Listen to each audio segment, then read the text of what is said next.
Boa tarde, meus amigos e minhas amigas. Mais uma vez retomo essa tribuna política. Tribuna política, que é política, mas não é partidária. Aqui não trazemos notícias, nós trazemos fatos, situações, que é do conhecimento de todo mundo, mas que precisamos de alguma forma cuidar, resolver, nós todos, o povo brasileiro. Então eu, na medida do que eu posso fazer como cidadão, estou aqui alertando para diversas situações, diversos assuntos de importância vital para o Brasil. É só se você quiser saber mesmo como tratamos das nossas falas aqui, temos dezenas delas no YouTube, é só acessar. Todas elas têm um fundamento muito grande para o cotidiano, para a vida do povo brasileiro. Para a vida do povo brasileiro. Meus amigos, a propósito, eu já gravei uma mídia falando da crise dos caminhoneiros, mas a propósito dessa mesma crise, eu vou falar novamente aqui a respeito do assunto.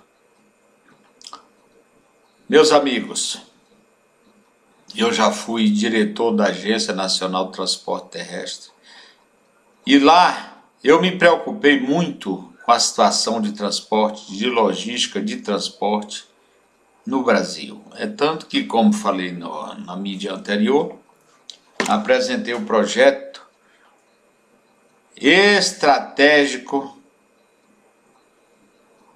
de logística de transporte do Brasil Central. Está lá, aprovado pelo Conselho,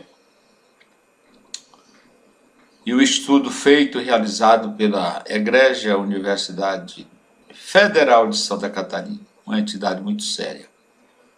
Está lá à disposição do governo, mas o governo não lança mão de um projeto dessa natureza, porque não dá, no meu modo de ver, as vantagens que a maioria costumeira tem com esse tipo de projeto. Pois bem, meus amigos, lá como diretor da ANTT, da Agência Nacional de Transporte Terrestre,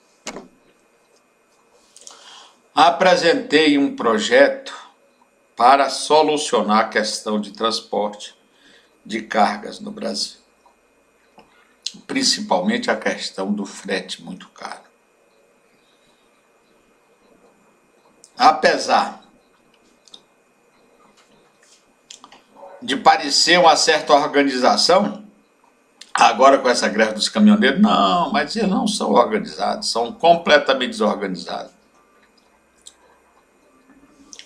Um caminhoneiro, por exemplo, sai de São Paulo com a carga de remédio para levar para Belém do Pará, sem saber como é que ele retorna, se retorna batendo caçamba, vazio ou carregado.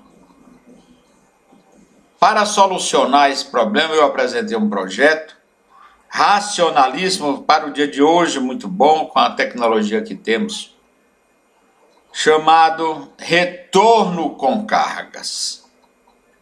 Retorno com cargas. Isso facilitaria e baratearia os projetos. Na minha proposta, criaríamos um centro de informação de retorno com cargas, com diversas ramificações pelos diversos estados e regiões brasileiras. Então, quando um caminhoneiro saísse de São Paulo, de um centro industrial produtor, e que fosse para uma região menos desenvolvida, ele já iria sabendo se tinha carga ou não para voltar carregado. E assim o frete seria mais barato. Tanto indo dos centros industriais para os centros menos desenvolvidos, como das áreas rurais, trazendo cargas para as regiões urbanas também voltariam com sua carga mediante as informações que circulariam dentro do sistema. Você veja que isso aí já resolveria, em parte, todo o problema. Não resolveria tudo, porque o nosso problema maior está no rodoviarismo mesmo. Mas já que está aí a situação, temos que minimizar os problemas. E esse meu projeto que apresentei na agência seria um projeto maravilhoso. É um projeto maravilhoso para ajudar ao povo brasileiro, porque nós todos dependemos das cargas de caminhões para abastecimento em toda a cidade e corrutela desse país. Essa é a verdade. Contudo, algumas associações de caminhoneiros e outras até mesmo de patrões não quiseram. Foram oposição. Isso sensibilizou muitos meus colegas conselheiros na época que foram contra. Como o conselho aprova por voto majoritário, por maioria, apresentei o projeto e o mesmo não foi para frente dentro da agência e em lugar nenhum. Porque a oposição foi forte. A oposição foi forte porque resolveria o problema. Essa é a questão no Brasil. Quando se apresenta, quando se tem alguma coisa viável, não vai para frente. Vejam bem a história da Ferrovia Norte-Sul, que é um vetor de desenvolvimento muito grande e que até hoje ainda engatinha, ainda não foi resolvido todo, ainda não foi construído. Hoje, a Ferrovia Norte-Sul precisa de otimizações, como apresentei na mídia anterior, para que tenha o seu valor, a sua importância toda explorada no sentido de favorecer o povo brasileiro. Mas uma obra tão importante como aquela ainda tem dificuldade de orçamento, ainda tem dificuldade de conclusão. Por quê? Porque hoje se torna mais difícil a roubalheira que existia antes. Se fosse para encher o bolso de cartola, como foi os estados para a indigitada Copa do Mundo no Brasil, apareceria dinheiro. Como apareceu para construir estádios inúteis, que hoje são elefantes brancos, como eu tenho repetido aqui, elefantes brancos que só no custeio, na manutenção, o governo gasta uma fortuna. Além do que, para construir os mesmos estádios, foram bilhões de reais. Daria para construir outra Ferrovia Norte-Sul. Graças a Deus, nós tivemos um projeto aí na área ferroviária, esse sim desnecessário, que era o trem-bala Rio, São Paulo, Campinas. Aquilo era uma temeridade. Para quê? Se a região mais bem servida de transportes que nós temos é aquela região, era bilhões, ia dar em torno de 100 bilhões, um gasto estratosférico desnecessário. Sendo que nós temos um território imenso que precisamos de uma logística de transporte eficiente e ela só se dará, anote aí meus amigos e minhas amigas, ela só se dará com o transporte ferroviário e hidroviário, com esses dois modais. O transporte do modal rodoviário, o rodoviarismo, é caro e sacrifica o povo brasileiro sob todos os aspectos, no valor do frete que é caríssimo, e agora como fizeram fechar as rodovias e deixar os centros urbanos todos desabastecidos de combustível, de remédio, de alimentos, de tudo. Então, esse projeto que apresentei, seria hora de trazê-lo de volta, lá na agência mesmo. Não é uma coisa que, para me enaltecer, é uma coisa que eu apresentei para servir o Brasil. Veja bem, um projeto chamado Retorno com Cargas, que muitos voltam batendo caçamba, vazio, mas na ida, o frete de ida, ele já cobra o valor da ida e da volta, encarecendo tudo para o povo brasileiro. Veja o preço dos produtos industrializados, maiormente o preço dos remédios. Isso tudo é computado, o transporte escorchante, que é cobrado, o valor do frete, e que é repassado para o usuário de remédio no Brasil todo. Isso, no geral, é o povão que paga. É aquele trabalhador que não vai além do salário mínimo, é que banca tudo isso. Meus amigos, esse país está de cabeça para baixo e nós temos que consertar. O governo aí do presidente Temer tem mostrado muito boa vontade, mas, como era de se esperar, não encontra boa vontade nos bolsões tradicionais que sempre trabalharam pelo atraso do Brasil. Essa é a realidade, meus amigos. Nós continuamos com pés e mãos amarradas com essa gente conduzindo o destino do Brasil. São mercenários.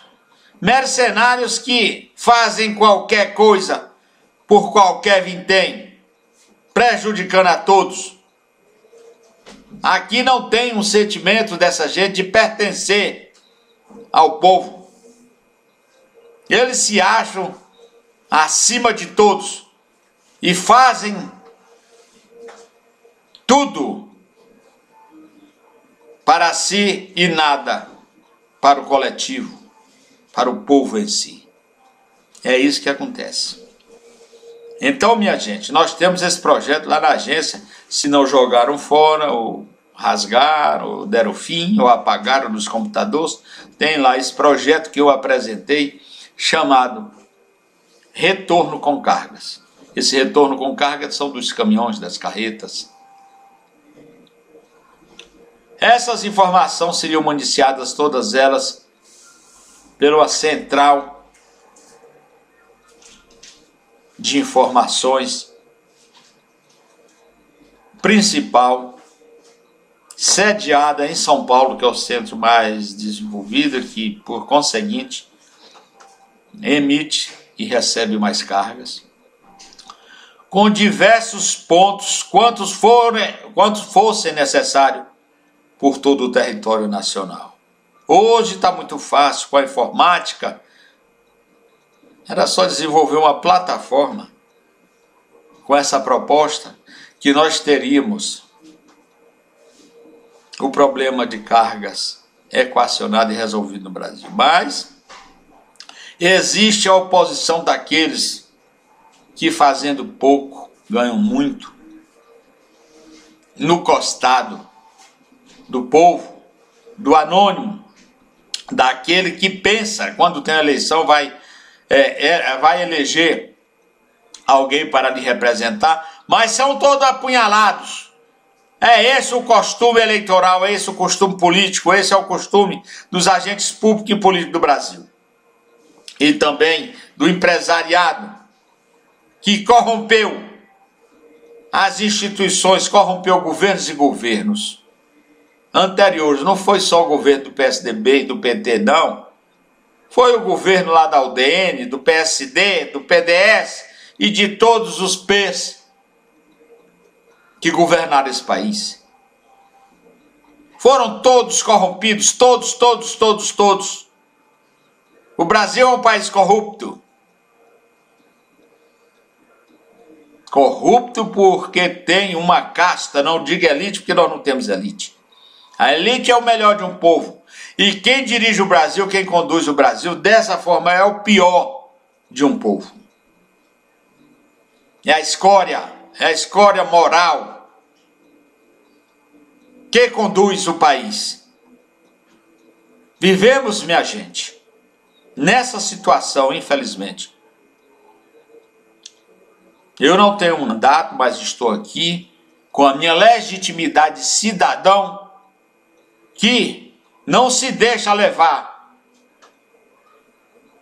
por nenhum tipo de fake propaganda.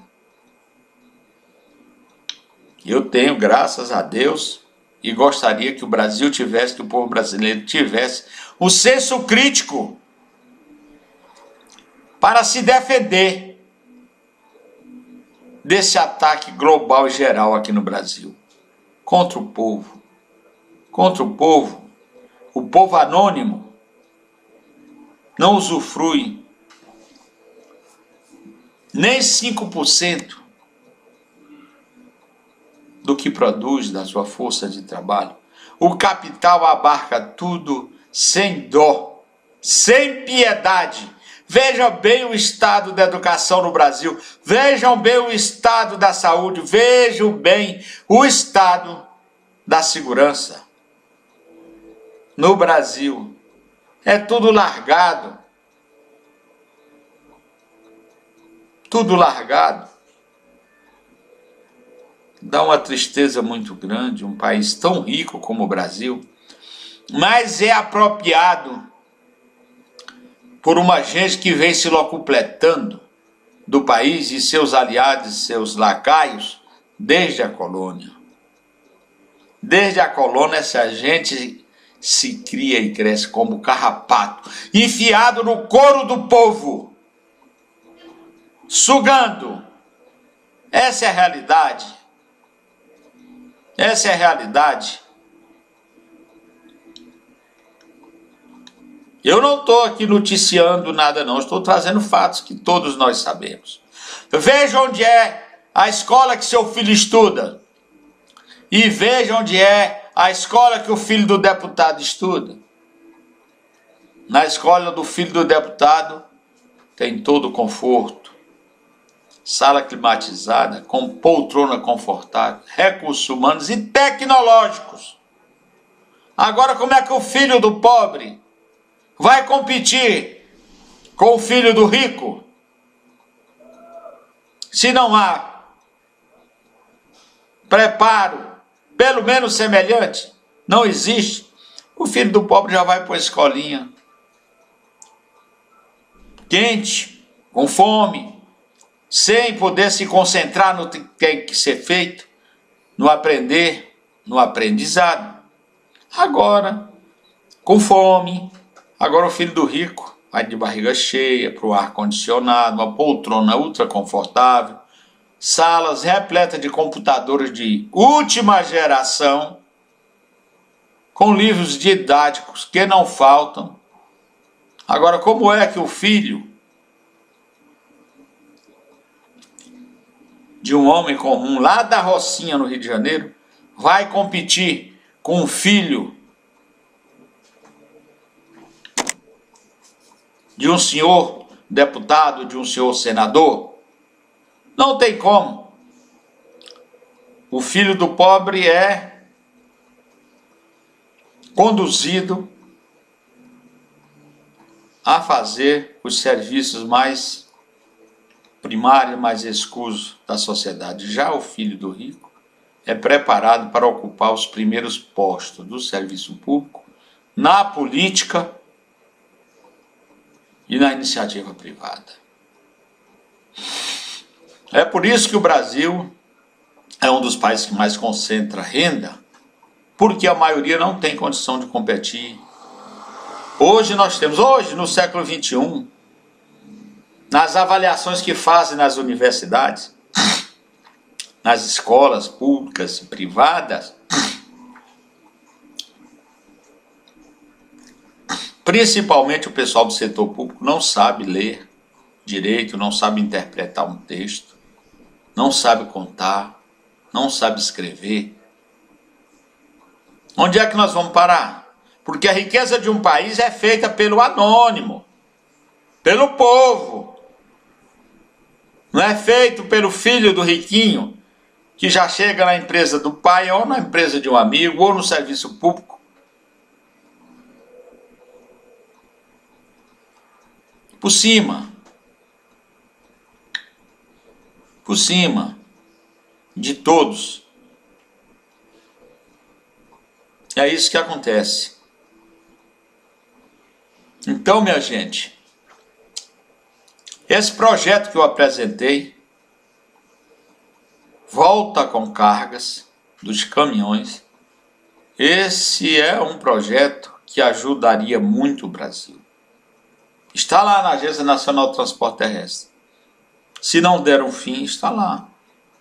Agora eu tenho as diretrizes dele toda aqui, até falei algumas aqui, para resolver o problema de transporte, de logística de suprimento no Brasil. Porque isso aí, olha, vejam bem, olha, 4, 5 dias que nós temos com essa greve. O Brasil, o país entrou em pânico, minha gente. Porque o nosso destino, a nossa sorte vai ficar na dependência desse pessoal que está fazendo lockout, desses empresários vagabundos que sacrificam a população para ganhar mais alguma migalha. E ainda temos caminhoneiros que são explorados também, mas que estão fazendo o jogo desses miseráveis. São miseráveis mesmo, porque estão levando ao sacrifício as pessoas mais humildes. Quem não merecia? O governo do presidente Temer escancarou as portas do governo para negociar, reduzir o preço de combustível, reduzir o imposto, tributos, fez o seu sacrifício, mas agora não, além deles quererem ganhar mais, eles querem levar ao sacrifício o governo que está aí de qualquer jeito. É uma cisma. Então, o governo fez muito bem em colocar as forças de segurança nas ruas, nas estradas, para desbloquear, tirar essa vagabundagem do meio da rua, que não quer deixar os que querem trabalhar, e prejudicando as pessoas. Meus amigos, eu fiz essa abordagem aqui para trazer essa notícia para vocês. É uma notícia porque pouca gente sabia desse projeto que apresentei na Agência Nacional de Transporte Terrestre, chamado Retorno com Cargas, para equacionar e dinamizar a questão do abastecimento no Brasil. Mais uma vez, meus amigos, eu agradeço a oportunidade. Não sei se alguém vai ver até essa exposição, essa fala, mas se tiver um que veja, para mim já é um grande público. Eu agradeço vocês todos. Muito obrigado pela atenção. Que Deus nos ajude.